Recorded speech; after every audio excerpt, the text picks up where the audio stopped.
Baba, Assalamu alaikum. My dear Amir, Amirwa, alaikum, Assalam Baba. Are you ready today? Will you tell me the remaining story of our beloved Prophet? I've been waiting the whole day. Baba, I can see the excitement on your face, my son, and yes, in latter day, I will continue the blessed story of Prophet Muhammad, peace be upon him. Now sit close, listen carefully, and begin with Bismillah. Rahmanir Rahim. I'm ready, Baba. After the passing of his mother and grandfather, Ya Muhammad grew up under the loving care of his uncle Abu Talib. Years passed, and the boy who had once been a quiet shepherd now became known throughout Makkah as Al-Amin, the most trustworthy, the most honest, the one whose character shone like a bright star in a world filled with darkness. He married the noble lady Khadija Ra, and together they built a home filled with love, respect, and peace. The people of Makkah admired him, yet they were trapped in ignorance, worshipping idols, fighting endlessly, bearing daughters alive, and living without mercy or compassion. Prophet Muhammad felt deep sadness when he saw this. His gentle heart could not bear the cruelty around him, and so he often retreated to the cave of Seerah, a quiet place on Mount Nur, where he would reflect, pray, and seek closeness to Allah. But before we reach that moment of revelation, there's another beautiful part of the story that happened in his household, and that is where today's episode begins. Years before prophethood, far away from Makkah, a small boy named Zayd ibn Haritha lived happily with his parents. One day, while traveling with his mother, they were attacked by raiders. Zayd was taken and sold in the markets of Ukaz as a slave. His parents searched everywhere, calling his name day and night, praying with tears that Allah would bring their son back to them. In Makkah, a relative of Khadija Ra purchased the boy and gifted him to her. When she married Muhammad, she presented Zayd as a gift to him. But Zayd was not treated like a servant. He was welcomed with kindness, embraced with affection, and treated like family. Prophet Muhammad gave him food from his own plate, protected him, taught him, and treated him with such love that the boy felt he had found not an owner, but a guardian whose heart radiated mercy. Zayd began to imitate the prophets. Manarzi's honesty, calmness, wisdom, and compassion. He followed him everywhere and felt a peace in his presence that he had never felt before. Meanwhile, back home, Zayd's parents were still grieving. Every night they prayed to Allah, "O Lord, return our beloved son to us." Years passed, 1 year, during the pilgrimage season. A group of visitors from Zayd's tribe arrived in Mekand. Among them was Zayd's father, still searching, still hopeful. As they walked, suddenly one man cried out, "That is him! That is Zayd." The father dropped everything and rushed towards his son. Their embrace was filled with years of pain melting away in a single moment. Overwhelmed with joy, the father brought gold and went straight to Muhammad. "Zayd's father, O noble man of Quraysh, I have come to buy back my son. Please accept this gold and free him." The Prophet responded gently, "I offer you something better than gold. Call Zayd here. If he chooses to leave with you, he's free. I ask for no payment. But if he chooses to stay with me, I will not force him to leave." The father was surprised. Slaves were never given choices, yet here stood a man giving his slave full freedom. Zayd came. The Prophet placed a hand on his shoulder and said, "Zayd, this is your father. You are free to leave with him or stay with me. The choice is yours." Without hesitation, Zayd replied, "O Prophet, I choose to stay with you. I've never seen a man more loving, more truthful, or more gentle than you. I cannot leave you." His father was shocked. "My son, will you choose slavery over freedom? Would you choose this man instead of your family?" Zayd shook his head softly. "Father, he is no tyrant. I have never felt like a slave in his home. He treats me with kindness, greater than a father treats his own child."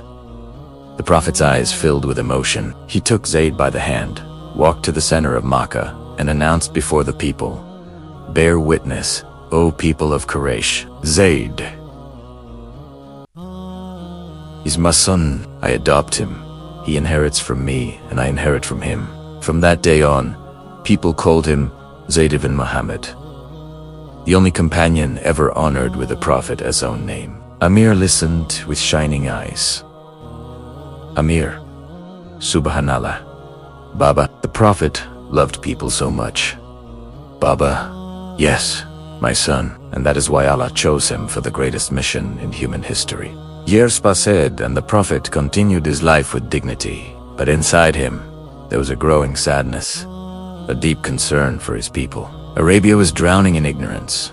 Tribes fighting endlessly, idols worshipped inside the Kaaba, people cheating. In trade, women treated unjustly, orphans abandoned, the poor neglected. Prophet Muhammad would often stand at night, looking at the star-filled sky, thinking there must be truth behind this universe. There must be guidance for humanity. He would climb Mount Seerah, enter the cave, and sit alone for hours, sometimes days, praying, reflecting, and seeking answers. He took little food with him: dates, water, and sometimes bread.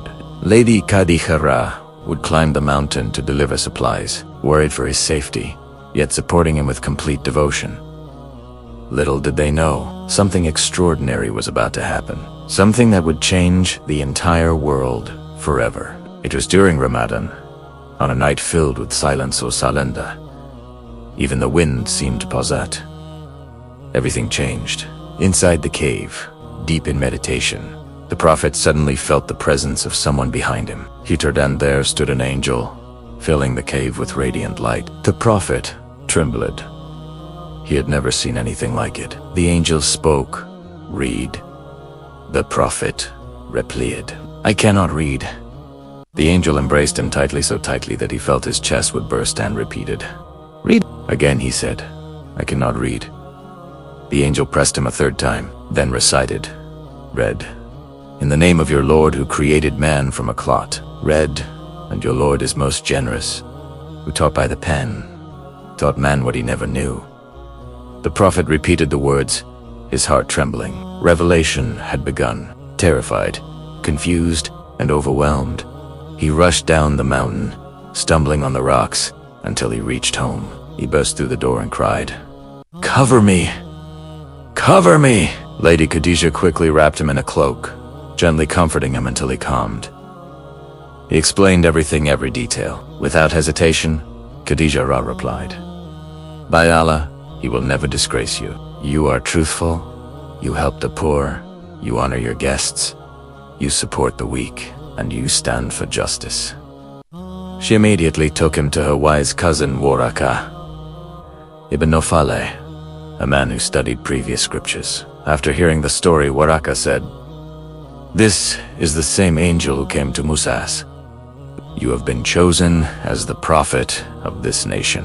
He warned him that his people would reject him, oppose him, and harm him, Buddha, that Allah would protect him. Thus began the mission that would change history forever. The Prophet quietly shared the message of Islam with the people closest to him. Khadija, first believer; Ali bin Abi Talib, first child; Zayd ibn Haritha, first freed slave; Abu Bakr, first freed oath male. Abu Bakr invited people with such wisdom and kindness that many accepted Islam immediately, including Uthman ibn Affan, Talha ibn Ubaidullah,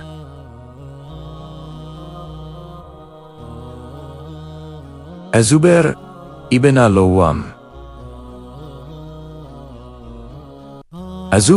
al-Awwam, Sa'd ibn Abi Rahman ibn A. WF. Islam grew quietly, steadily, like light spreading in darkness. But Quraysh would not accept it. They mocked, insulted, and harmed the Muslims. Yet the Prophet remained patient, merciful, and steadfast.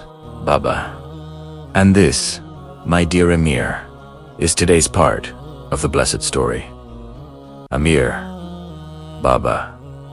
This was amazing. The Prophet went through so much.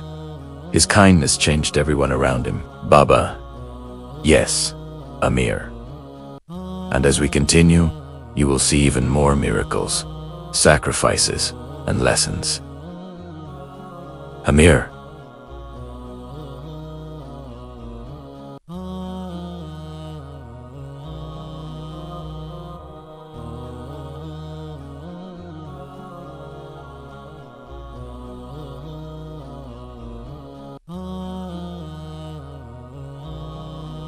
I'm ready for the questions, Baba. All right. First question. Why did Zayd choose to stay with the Prophet? Amir. Because the Prophet treated him with love and kindness, like a father treats his own child. Baba. Correct. Second. Where did the Prophet worship in solitude? Amir. In the cave of Hira, on Mount Nur. Baba. Excellent. Third. What were the first words revealed to the Prophet? Amir. Read in the name of your Lord who created. Baba. Mashallah. Last question. Who was the first woman to believe in Islam? Amir. Our mother Khadija Ra. Baba. Very good, my son. You remembered everything. Baba. That is enough for tonight. Rest now, and inshallah tomorrow, we will continue the life of Prophet Muhammad. Amai. Good night, Baba. Baba. Good night, my son.